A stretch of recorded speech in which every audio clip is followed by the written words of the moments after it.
मराठी अभिनेत्री अश्विनी भावे यांनी आजवर अनेक हिंदी मराठी चित्रपटांमध्ये काम करत आपल्या अभिनयाची छाप सोडली आहे। मात्र आता अश्विनी भावे या त्यांच्या वैयक्तिक आयुष्यामुळे चर्चेत आल्या आहेत। कारण एका मराठी दिग्दर्शक निर्मात्याने अश्विनी भावेंबाबत काही शॉकिंग गोष्टींचा खुलासा केला आहे। हे निर्माते म्हणजेच महेश टिळेकर आहेत। निर्माते महेश टिळेकर यांनी अश्विनी भावे यांचं थेट नाव घेत म्हटलं आहे, अशोक सराफ यांचा 75वा वाढदिवस होता तेव्हा मी पुण्यामध्ये एक मोठा कार्यक्रम केला होता।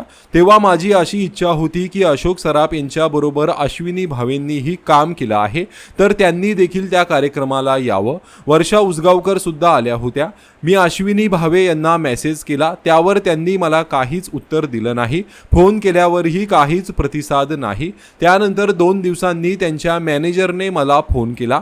तिने म्हटलं, मॅमने विचारलं आहे काय काम आहे। मी तिला म्हणालो, मी मॅमशी बोलेन, तुझ्याशी का बोलू, कारण आम्ही एकत्र काम केलं होतं। त्यात आम्ही एका इंडस्ट्रीत काम करतो। त्यात तुम्ही जर मॅनेजर दाखवणार असाल तर मी सुद्धा माझा रुबाब दाखवू शकतो।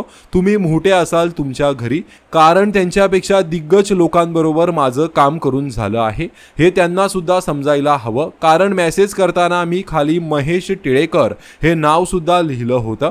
त्यानंतर एका चित्रपटाच्या प्रमोशन दरम्यान त्या आल्या होत्या, पण तेव्हा त्यांनी मला ओळखच दाखवली नाही। तिथे विद्या बालन देखील आली होती। मी तिला एकदाच भेटलो होतो तरीही तिने मला ओळख दाखवली।